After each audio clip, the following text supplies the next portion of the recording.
But that topic, man, it is hard to talk to people who have nuance on it, and it's really like I'm in this like in this type of thing when it comes to war, I'm pro like less people dying, however that happens, you know what I mean? But this gets into a whole other. Well, I think people with nuance are probably the best people to talk about that. It's people that are emotionally invested that are the problem, you know. Like it's crazy for how analytical and Jewish people are, especially Israelis. Like they're very. My best friend in LA is Israeli, and they really have. It's a stereotype, but they really have lawyer brains. Like they're able to see both sides of things. They're able to really like step out of themselves to look at, whether it's geopolitics or their personal lives. Like you could see why they're a people of great lawyers. Yeah. But when it comes to Israel, they don't want to hear it. They don't want, and they might hate Netanyahu. They don't want to hear genocide. They've completely covered their eyes up to the rest of the world. That's like, this is fucking ridiculous. Like you're just massacring people. It's just a fact. Yeah. Like you can be a bitch about it. It doesn't make it not a fact though. Yeah. So I don't appreciate the gaslighting. I don't appreciate like the, Agreed. It's like, or calling me like anti-Semitic, That gets thrown around, man. Oh, it's like, and you bitch-made motherfuckers that are so against cancel culture, and then when it's your turn, when the egg's on your face, you want to be a little fucking fat about it. That's you don't come back from that. I don't soon forget. So this is one of the most shameful times, truly, definitely in my lifetime, that the American government's ever been involved in. Yeah. But it's it's just like Mexico. It's hard to see it when you look at it with a short-term view. But if you zoom out 50, 100 years, that place has probably seen the worst of it. Oh yeah. And it's going to come out of it. And if Israel wants to come along, great. If not, they're going to get bombed to the fucking Stone Age. Yeah, and they're barely a country. I mean, like what do you mean? Well, you asked my friend in L.A. I was about to say his name. I'm not going to say his name. Where are your parents from? Oh, your dad's from Morocco. Oh, that's interesting. He's Moroccan Sephardic Jewish. That's interesting. Where's your mom from? Oh, she's from Europe. That's interesting. Okay. So Israel is a brand new, place that's an imperialist experiment. Yeah. And that shit just doesn't fly. And you know what they say? Well, you guys did it. America did it. Well, you're right, and that's kind of what's awkward. 400 years ago. Right. Well, we did it. We took the West about 200 years ago. That's when we expanded from the East. And we you're took saying the when we went full, got it. Yeah, when we went full manifest destiny, right? Because the American continent was like, if you lived in Delaware, you didn't go past. You didn't go west of Jersey. You didn't go west of fucking Philly, the Delaware River. When accents didn't sound stupid, that's where you stopped. So, dude, I can't cross the water. I can't cross the water. There's Indians over there. Fuck you, Johnny. Tread lightly.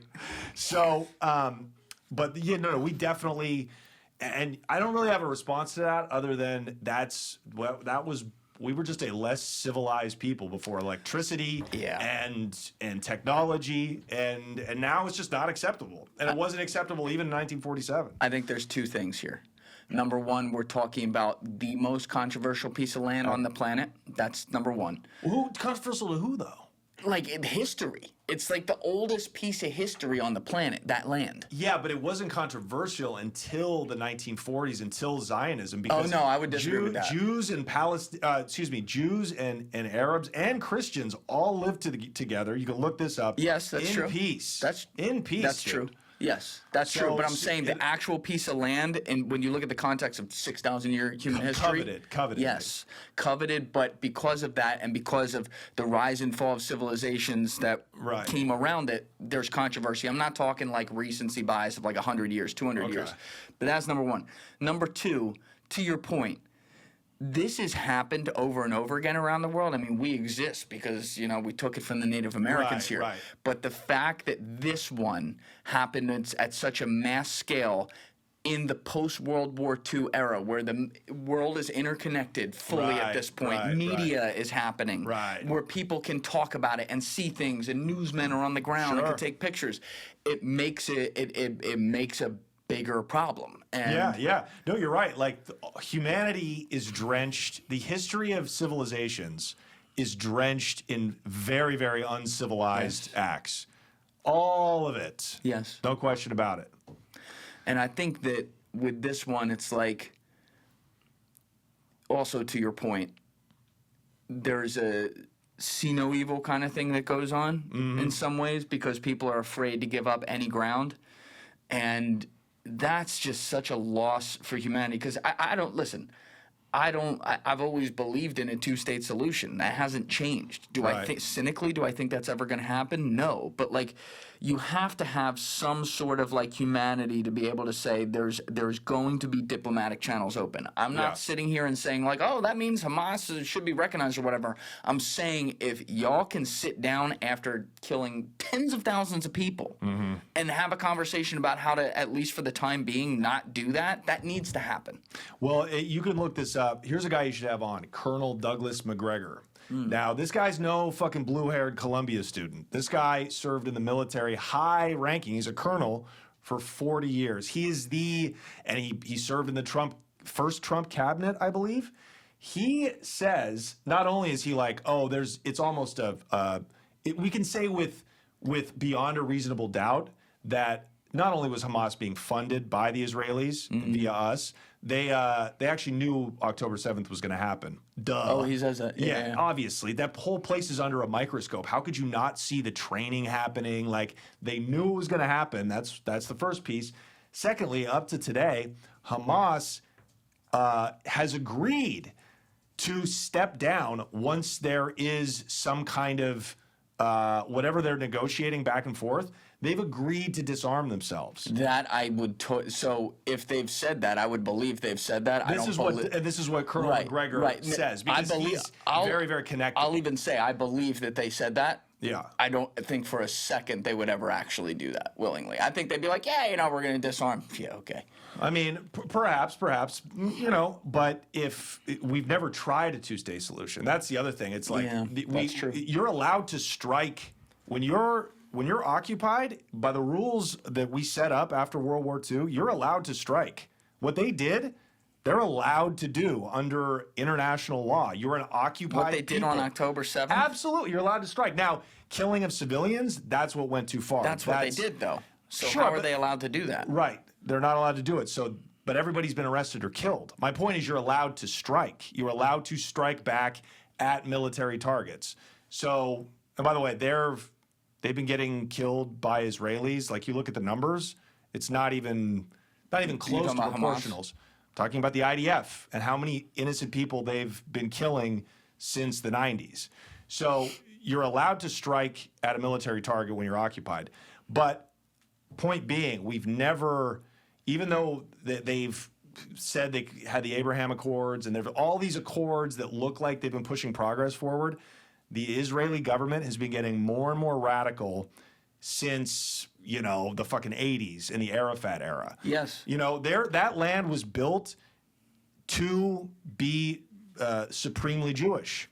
That's the problem with having religion run a fucking country, is especially when it's a land that's, not occupied just by Jewish people, is that it's built for genocide. It's built for ethnic cleansing. So, but my point is, they've never tried a two-state solution, even though the Palestinians have been like, that's what we want. Because if there was a border and a wall there, then, hey, guess what? If Hamas has their own country and they strike you, fucking go in, dude. You technically wouldn't have Hamas either if you did two-state, because the reason Hamas does exist is because they're not allowed to form a military. That's right. That's a great point. And also, inside of Gaza, there's a bunch of different opinions. There's a bunch. Not everybody voted for Hamas. That's right. Not everybody. Hamas is just the armed wing that kind of spiraled out of control. They're just the armed wing of, whoever the ruling party is in Gaza. Right. So, and most of the people, when they got voted in 2007, most of the people who voted for them are either dead or shit, I don't know. Like everybody there is like under 18. You also so they've never even given them a country, and also it would take power away from. It would help Israel's narrative more. Their narrative of like, hey, we're just defending ourselves. If they actually gave Palestinians a state, right? Because now it's not people on land that you control. It's a completely sovereign country. Like India, Pakistan. Exactly. They attacked us. We have the right to strike back. It would give them a lot more leeway to do that. I never thought of it. Yeah. Wow, fuck. You dumb motherfuckers. But they don't want that. They're fucking racist. They're murderous. And they're completely out of control. The current government. And a lot of the people, bro. A lot of the fucking people. Here's why I'll push back on that. The Sure. current government, going like fully in Carol. I get real upset at our system, for example, of having a two-party system. Right. The hypocrisy and my disappointment there is when I look at a country like Israel, where they got all these fucking parties, right. and then you can have a party like the Likud win with 27% of the votes, and it's all like the Orthodox community voting for it. So you do have a lot of people, to be clear, in the streets who to this day are in Israel are protesting against Netanyahu and his government. Thank you guys for checking out this clip. If you haven't already subscribed, please subscribe and hit the like button on this video. It is a huge, huge help. And if you'd like to check out this clip's full podcast episode, that link is in the description below or right here. And finally, you can follow me on Instagram and X by using the links in my description below.